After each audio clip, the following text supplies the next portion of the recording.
Hello, Bagram. What? Well, you know, I know it's a little late, but I was in the neighborhood, thought I'd stop by. First of all, I want everybody to give a huge round of applause to your commander, General Joe Dunford. Please give him an outstanding, rousing acknowledgement. I am grateful to him for his leadership of our coalition here in Afghanistan and for his lifetime of distinguished service to the Marine Corps and to America. And can everybody please give it up to Brad Paisley?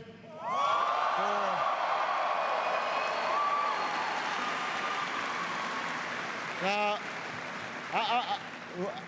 I want to say this about Brad. First of all, he's a great supporter of our troops, a great supporter of your families. 2 years ago, we had him at the White House to perform for troops and military families during the 4th of July celebration. Him coming here today was not easy.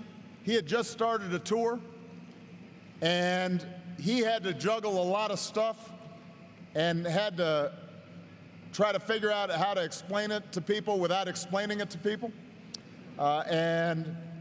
His wife and 2 young sons and promoters and agents, and without going into the details, this was a big sacrifice for him.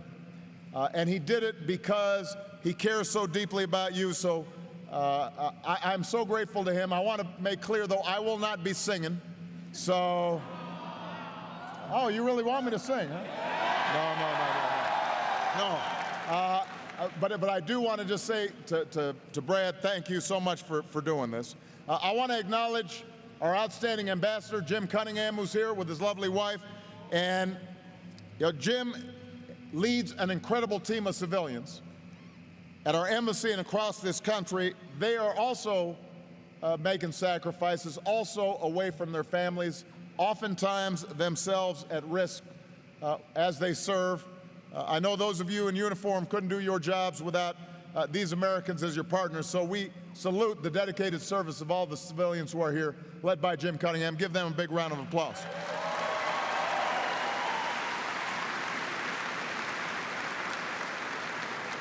Now, I guess I also should mention that we got a few folks here as part of the 10th Mountain Division. Climb to glory. We got the 455th Air Wing in the house.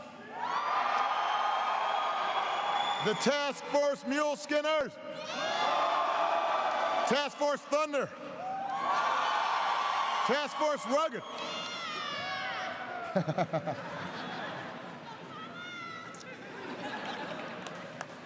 To all of you, I'm here on a single mission, and that is to thank you for your extraordinary service. I thank you as your Commander-in-Chief because you inspire me. Your willingness to serve, to step forward at a time of war and say, send me, is the reason the United States stays strong and free. Of all the honors that I have as serving as President, nothing matches serving as your Commander-in-Chief. But I'm also here representing 300 million Americans who want to say thank you as well. You know, I know sometimes when you're over here, away from home, away from family, you may not truly absorb how much the folks back home are thinking about you. So I just want you to know, when it comes to supporting you and your families, the American people stand united. We support you. We are proud of you. We stand in awe of your service. And you can see it in American actions every single day. You see it in the kids across America who send you all those care packages and all those Girl Scout cookies. Those were pretty popular, huh? You like those cookies, huh? All right. I'll bet you'll get some more now. You see it in the neighbors and the coworkers who volunteer to help your moms and dads and wives and husbands and sons and daughters at school and on their sports teams. You see it at the airports when you return stateside, all the folks standing up, applauding, lining up to shake your hand and welcoming you home. You see it when entire stadiums get to their feet to salute our troops and our veterans. Just the other day, I welcomed the Super Bowl champion Seattle Seahawks. And listen, I'm a Bears fan, but the one thing that I saw, and I've seen in every sports team that comes to the White House, is the work that they do, visiting Walter Reid, Bethesda, doing work with military families. In fact, to help announce their draft picks this month, the Seattle Seahawks selected Jeff Baker, who's a Seahawks fan, but also a veteran of Iraq and Afghanistan and a proud sergeant in the U.S. Army, to make that draft pick. Because they wanted to send a signal that we love our sports, we love our football, that's fun and games, but this is the competition that counts. And these are the real heroes.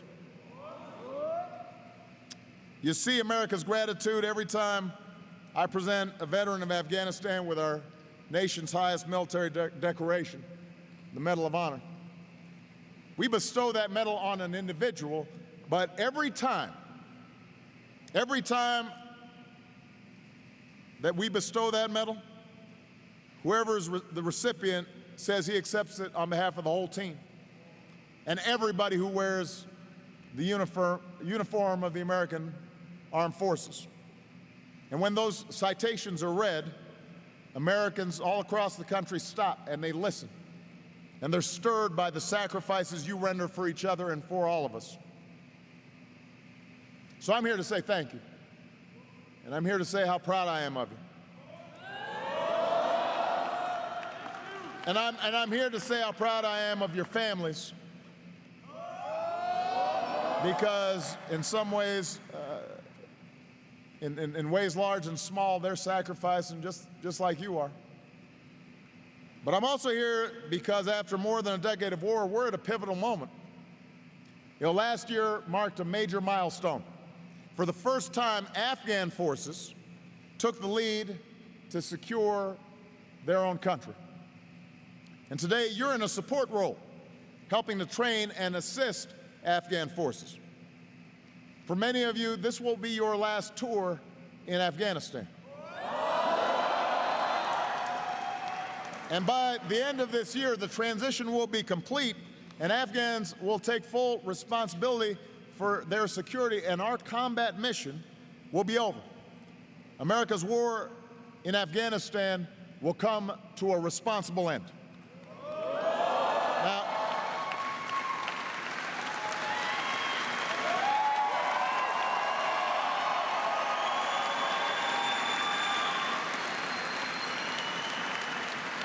Now that progress is because of you and the more than 500,000 Americans, military and civilian, who've served here in Afghanistan. And I don't want you to ever forget why you are here or how vital your mission is to our national security. Some of you may know, recently I was in New York City, and we were there to dedicate the new 9/11 museum. And I had time to spend with the survivors and with families who lost loved ones and with the first responders who had rushed to the scene, and had a chance to ponder the portraits and the biographies of the thousands who were killed that day, and to think about those who were killed in Pennsylvania and at the Pentagon. And once again, we resolved to never forget what happened on that September day, and to do everything in our power to prevent something like that from ever happening again. That's why you're here.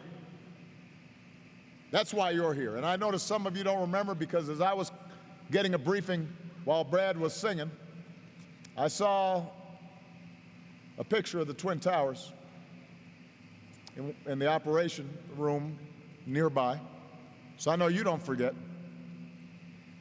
And 4 years ago, on my first visit to Bagram as president, I laid out our mission.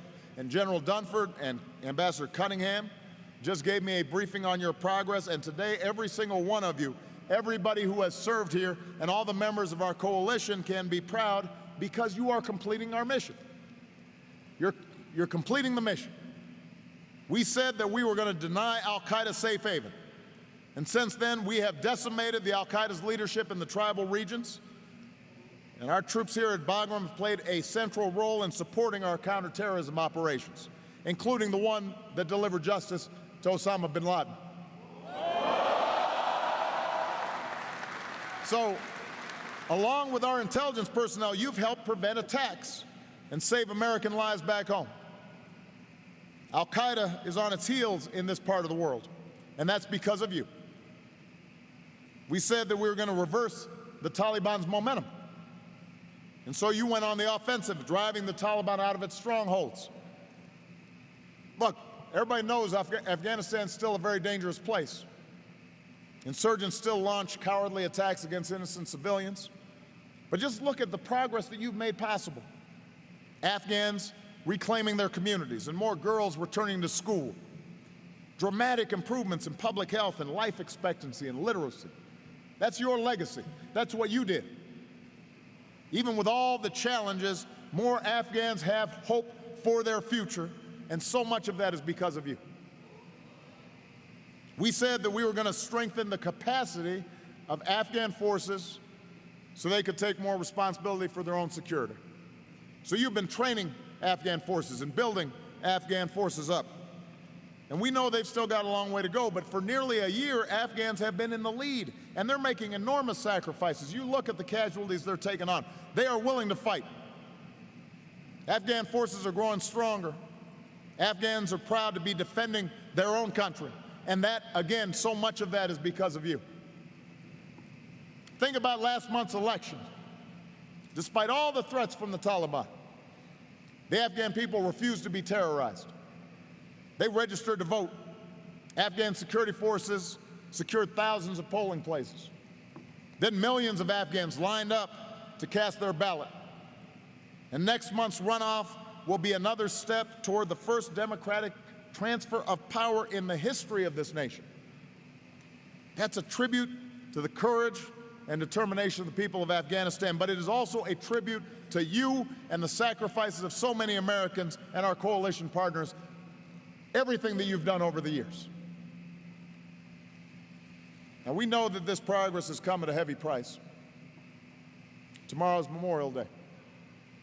And the bases here in Afghanistan and the towns across America, we will pause and we will pay tribute to all those who've laid down their lives for our freedom. And that includes nearly 2,200 American patriots who made the ultimate sacrifice, that last full measure of devotion right here in Afghanistan. I know you've stood in front of those battle crosses. I know many of you carry the memories of your fallen comrades in your heart today. We will honor every single one of them, not just tomorrow, but forever. And I want you to know our gratitude is shared by the Afghan people. One of Afghanistan's leading women, a member of parliament, recently wrote an open letter. And I don't know if many of you had a chance to see it. She described all the changes that have taken place here, including the millions of girls going to school and pursuing their dreams. And she wrote this. I want you to listen to this. She wrote, "It's been a difficult journey, marked by blood and violence, but we have made significant gains and achievements which would not have been possible without the generous support of the international community, especially the American people." Especially the American people. She's talking about all of you. She's talking about your families. She's talking about those who we've lost. That's the difference and the legacy that you can be proud of. Now, even as our combat mission ends later this year, I want everybody to know in this country and across the region, America's commitment to the people of Afghanistan will endure. With our strategic partnership, we'll continue to stand with Afghans as they strengthen their institutions, as they build their economy, as they improve their lives, men and women and boys and girls. And I've made it clear that we're prepared to continue cooperating with our Afghan partners on 2 security missions, training and equipping Afghan forces and targeting counterterrorism targets against al-Qaeda. And once Afghanistan has sworn in its new president, I'm hopeful we'll sign a bilateral security agreement that lets us move forward. And with that bilateral security agreement, assuming it is signed, we can plan for a limited military presence in Afghanistan beyond 2014. Because after all the sacrifices we've made, we want to preserve the gains that you have helped to win. And we're going to make sure that Afghanistan can never again, ever, be used again to launch an attack against our country. So our combat mission here will come to an end, but our obligations to you and your families have only just begun. The al-Qaeda leadership may be on the ropes, but in other parts of the world, al-Qaeda affiliates are evolving and pose a serious threat. We're going to have to stay strong and we're going to have to stay vigilant. And fortunately, we got the best led, best trained, best equipped military in human history. And as Commander-in-Chief, I'm going to keep it that way. We're going to stay strong by taking care of your families back home. You know, First Lady Michelle and Vice President Joe Biden's wife Jill have made this their mission because your families serve too. They're heroes on the home front. And so we're going to keep joining forces to make sure more Americans are stepping up to support and honor those extraordinary families. We're going to stay strong by taking care of our wounded warriors and our veterans. Because helping our wounded warriors and veterans heal isn't just a promise, it's a sacred obligation. And as you come home, some of you will return to civilian life, and we want to make sure you can enjoy the American dream that you helped to defend. So with the transition assistance to help you begin the next chapter of your life, that's going to keep America strong. The credentials and licenses to help you find a job worthy of your incredible skills, that will keep America strong. Making sure the post-9/11 GI Bill is in place and delivering for you the kind of education that you have earned, that will keep America strong. And I keep on saying to every company back home, if you want somebody who knows how to get the job done, hire a vet. Hire a vet. Hire a vet.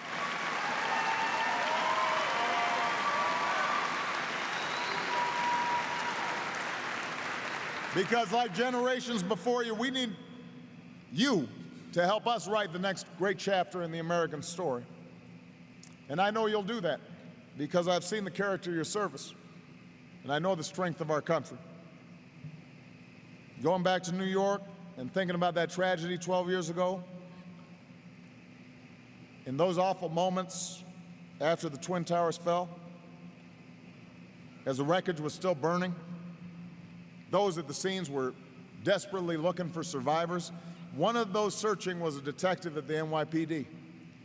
And as he climbed through the debris, he spotted something in the rubble. It was a flag. It was torn up, parts of it were burned, but it was still intact. And today that flag is at the 9/11 Museum.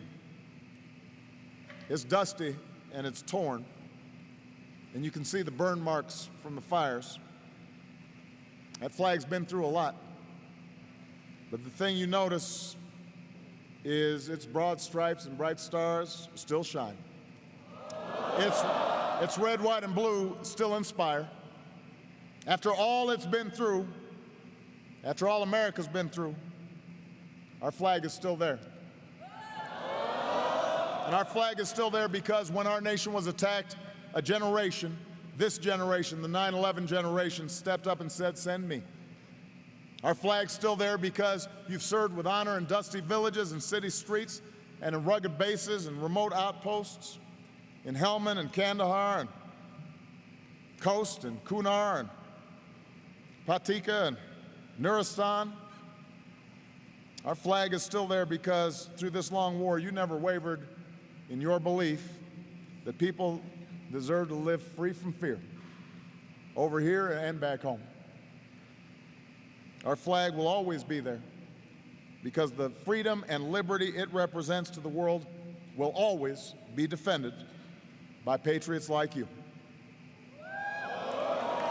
So I'm here to say thank you. I'm here to say I'm proud of you. The American people are proud of you. God bless you. God bless the United States Armed Forces. And God bless our United States of America. Thank you very much, everybody.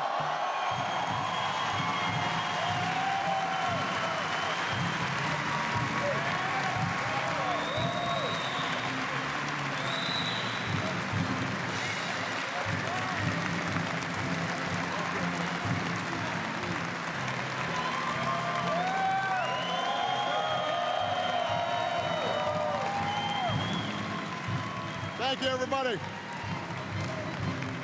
Now I'm going to shake every single hand in here.